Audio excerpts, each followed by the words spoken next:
কেউ দরপকতা এখানে কি বোঝা গেল? বাংলার কোন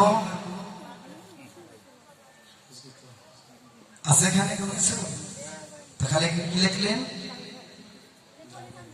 দামিনী দাম। দেখেন প্রথমেই কঠিন, তবে আমাকে একটু সময় দিবেন। এই জাগতিক জগতে যদি একটি কন্যা দেখতে আসে, সেই কন্যাকে সাজাইতে গেলেও 1 থেকে 2 ঘন্টা সময় লেগে যায়। আত্মীয় স্বজন বাড়ি আসলে অধৈর্য হয়ে বলে আর সাজাইতে হবে না, নিয়ে আসো। এটা হলো জাগতিক জগতের কন্যা। কিন্তু যিনি আমার অনাদিরা, যার নয় রূপ আমার এই জন্ম নয়নে দর্শন হয় না, কেমন করে সেই রূপকে সাজাবো? তবে একটু ধৈর্য ধরে বসবেন, একটু চেষ্টা করব সেই রূপের বর্ণনা করার জন্য। আগে রূপটা সাজাইতে দেন, তারপরে মহাজন কোথায় নাই দেখা যাবে। এই যে মা, এই যে মামুনি, মদন যেন কেউ কাউকে গ্রাস না করতে পারে। মদনের কথা আসতেছে বলবো, তাহলে কি পথ লিপিবদ্ধ করলে দামিনী দাম। দমন রুচি দর্শনে দূরে গিয়েও দরপকতা। দরপক শব্দের অর্থ হল কন্দর্প মদন। এই কন্দর্প মদনের ছিল ভারী অহংকার। কি অহংকার? আমার হেন রূপ এই ত্রিজগতে আর কারণে, আমি হলাম এই ত্রিজগতে শ্রেষ্ঠ অঙ্গধর। সেই দর্পহারী মদনের দর্পজন্য করবার জন্য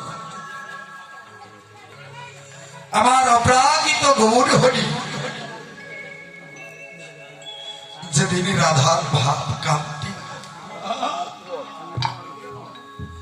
প্রেম সোহাগা মিশ্রিত করে স্বর্ণ সিন্ধু বলে বলে শশী সিন্ধু গর্ভমাজ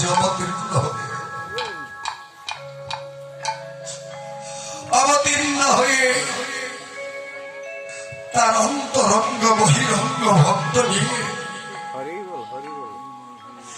এই যে সুরধনী গঙ্গার তীরে হরিনামের খেলা খেলতেছে।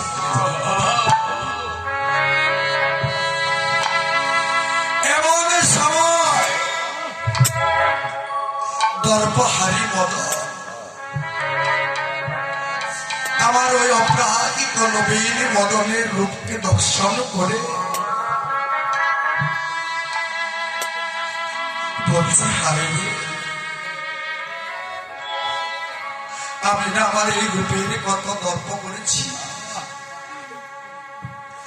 আমি না আমার এই রূপের কত গর্ব করেছি।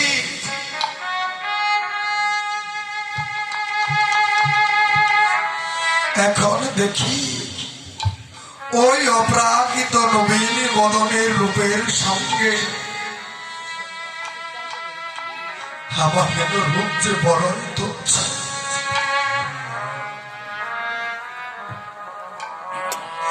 মদন কি করলেন? অপ্রাকৃত নবীন মদনের রূপকে দর্শন করে নিজে নিজেই রূপ যুদ্ধে হেরে গেলে।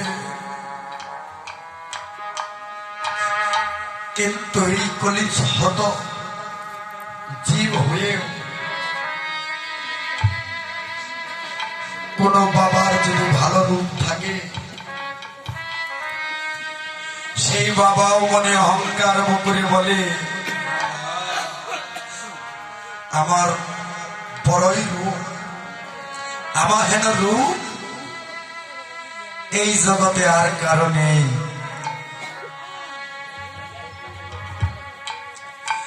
কিন্তু কেউ কি একদিন বলেছে এই রূপটা যে গড়ে দিল তার রূপটা যে কত মধুর?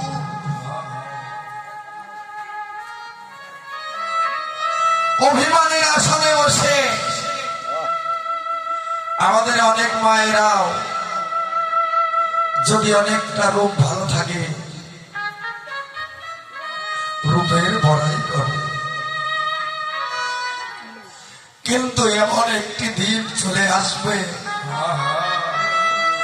ঠিক সেই কন্দর্প মদনের মতন হয়ে যাবে। একবার ভেবে দেখুন, কত চাকর শিকর কেস ছিল তালুর,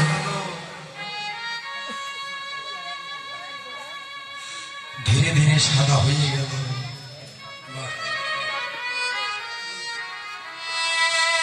কমলা লেবুর মতো চেহারাটা ছিল, ধীরে ধীরে বেগুন পোড়ার মতো হয়ে গেল।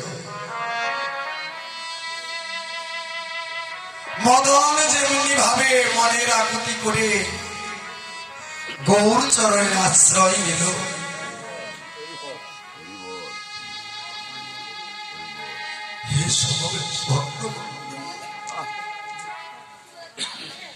লীলা বোঝানো যায় না, লীলা বোঝাও যায় না।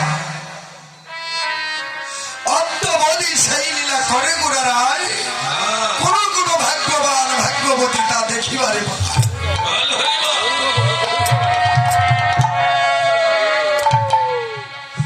লীলা হচ্ছে এই লীলার বৃন্দাবনে। তাই এমন সুবর্ণ সুযোগ আর তো নাও পেতে পারি। তাই আসুন সকলে আজ মদনের সঙ্গের সঙ্গী হয়ে মদনে হা গৌর প্রাণ গৌর বলতে বলতে দুপুটু নয়ন জলে ভেসে ভেসে সেই গৌর চরণে লুটিয়ে পড়ি। গৌর হে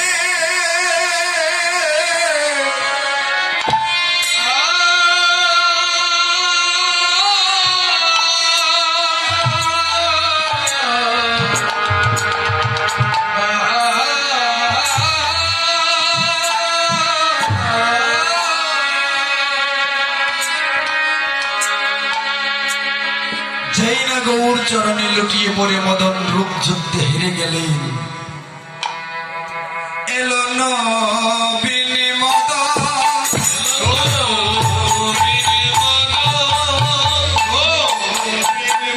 সামান্য মদন নয়,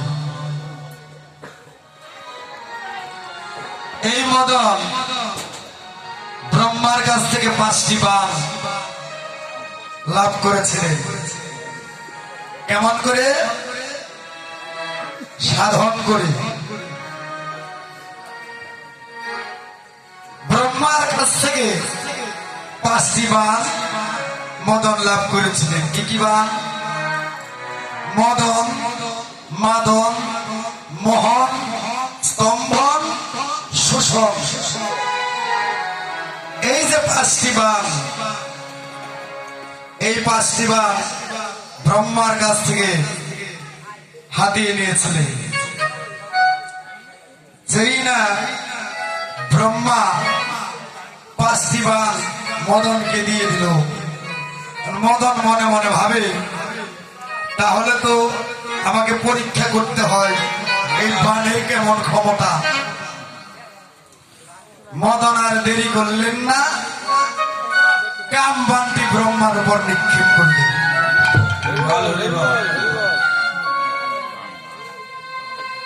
যখন কামবানটি ব্রহ্মার উপর নিক্ষেপ করেছে,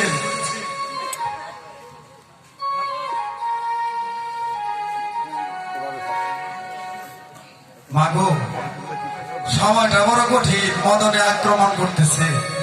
আমি আগেই বলেছি রূপটাকে সাজাইতে হবে, রূপের বর্ণনার মধ্যে একটু কদরতা কম, শুধু কাঁদলেই তো কীর্তন হইল না। তবে আমি যাদের কথা না বললি নয়, আর একটি কথা বলি নি, সোজায় বসেন মা, কৃপা কইরা নিজের সন্তান মনে করেন। আমি এক সময়কার প্রখ্যাত গায়ক ছিলেন পদাবলী কীর্তনিয়া জগদীশ পাল। আমি তার পা পোষা ছাড়া যাতে শুদ্ধ বাংলায় বলি, তারই ভাই কালাচান পাল ছিল, তার সঙ্গে 16টি বৎসর এই মৃদঙ্গ বাজাইছি। তার ছাত্র সুশীল রাজবংশী, তার সাথেও 8 বছর বাজাইছি এই যন্ত্র। তারপর আশা সরকার, তার সাথেও বাজাইছি 2 বছর। এর মাঝখানে কত কীর্তনের সাথে বাজাইছি। তবে জগদীশ পাল আমাকে এই শিক্ষা দিয়ে গেছে, পালার ভিতরে যে আলোচনাগুলো আছে তা তুমি একটু ভক্তদের বইলে দিও। কথাটা যে কোথা থেকে আসছে বলবো না, যা যে বলছে সে বুঝতে পারতেছে। যেই না কামভান্তি ব্রহ্মার উপর নিক্ষেপ করলেন, ব্রহ্মার কন্যা ছিলেন সন্ধ্যা।